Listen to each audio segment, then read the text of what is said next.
You realize deep way under the surface, and like a fire needs coal in the furnace. This is your goal that makes it all worth it. This is your why that gives you your purpose. Let's go. Thoughts can keep you down, pushing deep until you drown, or they can keep you up strong, focused on the now.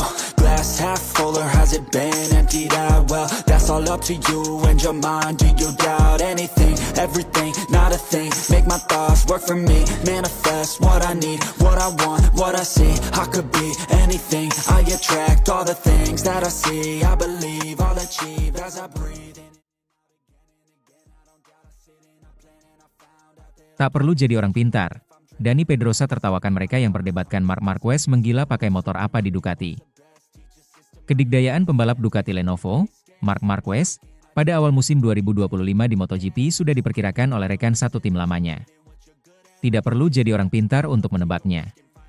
Marc Marquez tampil perkasa sejak MotoGP 2025 dimulai dan hampir selalu menempatkan dirinya di posisi terdepan dalam kualifikasi, balapan sprint, dan balapan utama.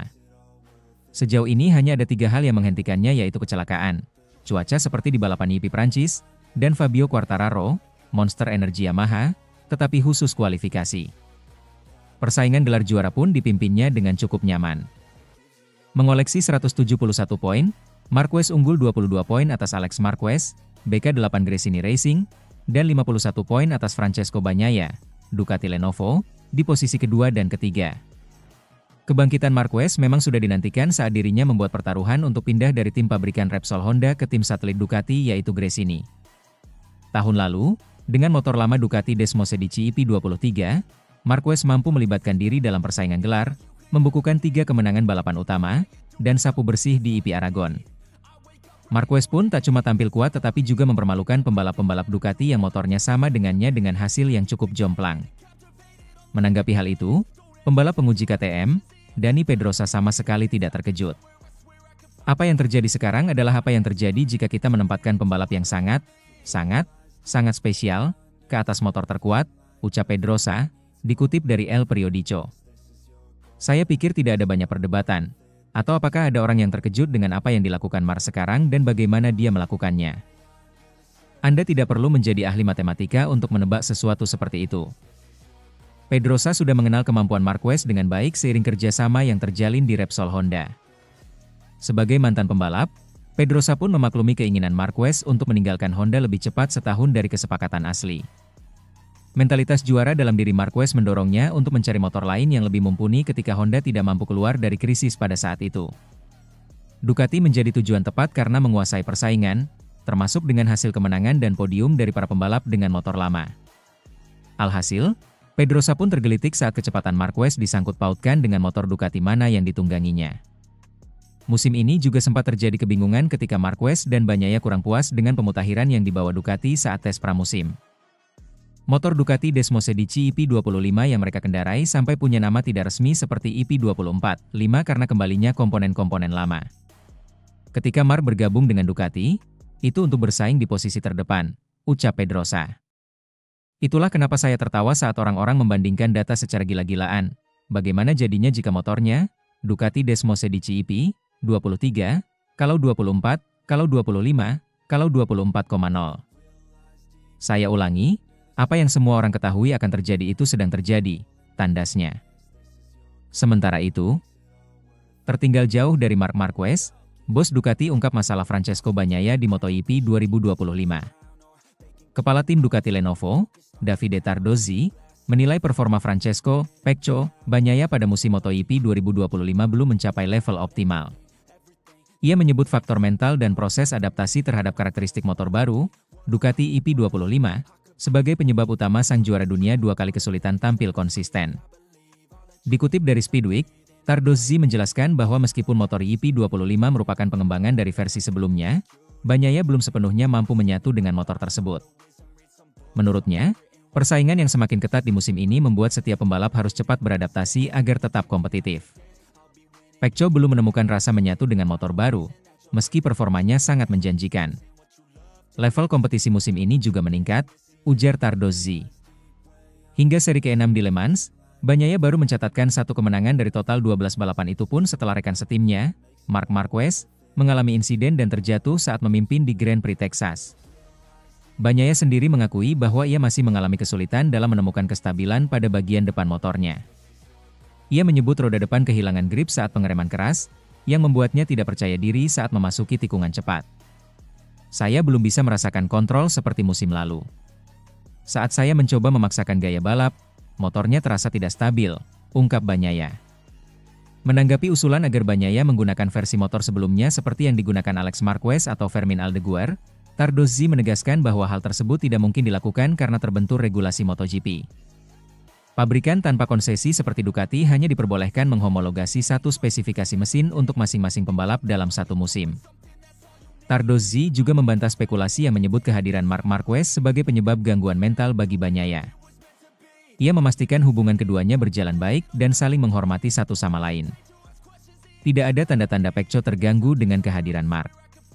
Mereka bekerja sama dengan baik di dalam tim, tegas Tardozzi.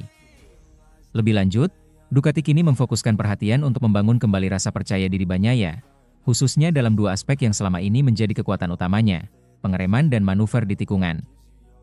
Kami tahu di mana masalahnya.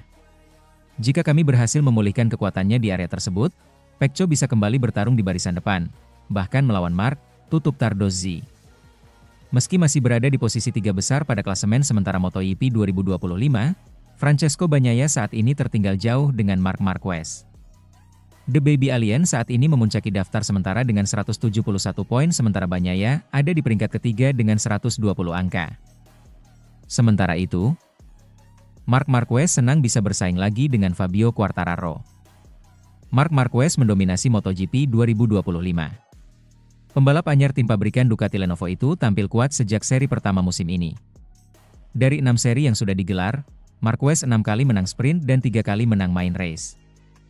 Di sesi kualifikasi, Marquez juga tampil memukau. Marquez merebut 4 pole position berturut-turut di seri Thailand, Argentina, Amerika Serikat, dan Qatar. Sayangnya, prestasi beruntun itu harus terhenti karena Fabio Quartararo. Sejauh ini, hanya kedua pembalap inilah yang pernah merebut pole position. Quartararo yang berseragam tim pabrikan Monster Energy Yamaha secara mengejutkan tampil kuat di 2 seri terakhir. Di sirkuit Jerez, Spanyol, dan sirkuit Le Mans, Prancis, Quartararo melesat cepat di sesi kualifikasi.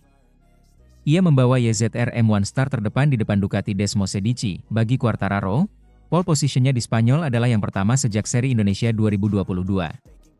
Meski ia gagal finish di sesi sprint, El Diablo bisa finish runner-up saat main race.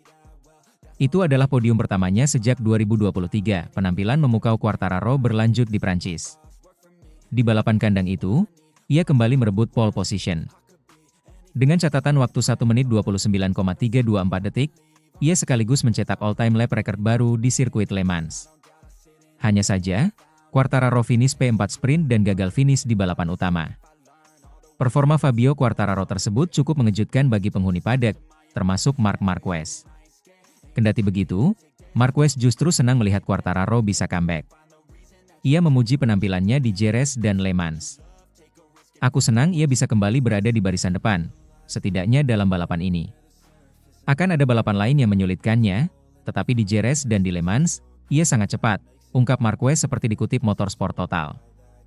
Marquez sejatinya tak menyangka Yamaha bisa melawan Ducati. Di sesi sprint seri Prancis, Marquez sempat berduel dengan Quartararo. Bagi Marquez, duel seperti itu penting untuk membuat MotoGP makin seru. Bagus untuk kejuaraan ketika nama-nama besar seperti Fabio kembali bertarung di depan. Ia juara dunia, seorang superstar.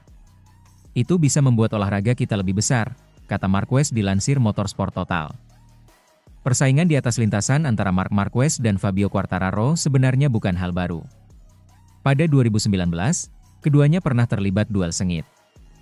Pada beberapa kesempatan, Marquez yang masih memacu Honda pernah ditantang Quartararo yang debut di tim satelit Yamaha. Setidaknya ada 3 momen saat Quartararo bisa finish di belakang Marquez dengan selisih ketat kurang dari 1 detik. Di seri San Marino gap keduanya 0,903 detik. Di seri Thailand, selisihnya sangat tipis, hanya 0,171 detik. Di seri Jepang, jarak finish keduanya terpaut 0,870 detik. Di antara momen di atas, yang paling seru terjadi di Thailand. Duelnya terjadi di banyak putaran. Kala itu, Quartararo start terdepan, sedangkan Marquez start dari P3. Saat balapan, Marquez selalu menekan Quartararo. Namun, Quartararo bisa bertahan dan tetap memimpin sepanjang balapan. Baru pada lap terakhir Marquez bisa menyalip Quartararo dan jadi kampiun. Di sirkuit Buriram inilah Marquez menyegel gelar juara dunia musim itu.